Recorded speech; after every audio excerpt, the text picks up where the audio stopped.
Pizza order দিচ্ছে। আমরা এখানে হাফ অ্যান আওয়ার ধরে ওয়েট করতেছি, কখন থেকে কখন মেয়ের এখানে প্রায় 1 ঘন্টার উপরে এসে বসে রয়েছি।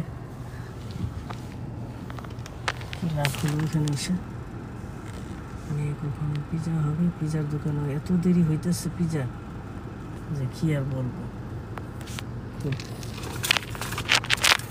অবাক ব্যাপার যে পিজার দোকানে আসলাম এমনই যে তাদের এখানে ভালো এসি নাই, তারপরে তাদের ওভেন নষ্ট, মানে কি বলবো সব মিলায়া কি করবো বাবা। কখন আসবে জামাই আল্লাহ জানে।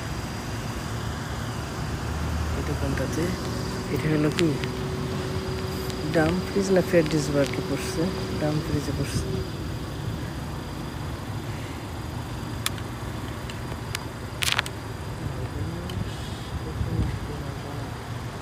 গরমে শেষ হয়ে যাচ্ছে।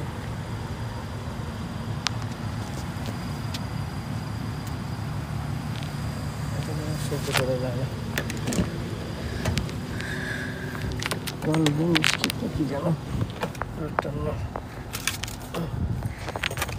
এখন আমাকে গাড়ি চালাইতে হবে। জামাই 1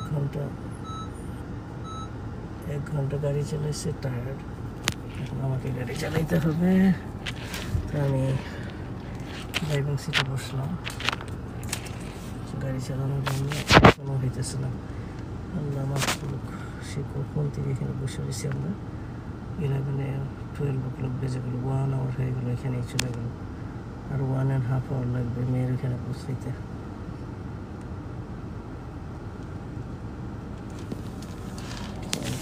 এত লেট, আমার ঘরে থেকে এত কিছু রান্না করছি, আবার পিজা খাবে তারা, মানে বাচ্চা কাচ্চা কি বলবো, যত বেশি খাওয়াও এরা পিজা খাবে।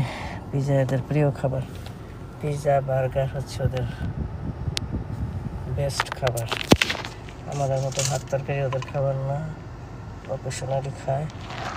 আমার বাসায় আসলে 1 বেলা খাবে, 1 বেলা খেয়ে বাস এইভাবে খাওয়া। 2 দিনও থেকে সে বাইরে থেকে বাকিগুলি খাবে। তো যাই হোক, কতক্ষণে যে পৌঁছাবো জানি না।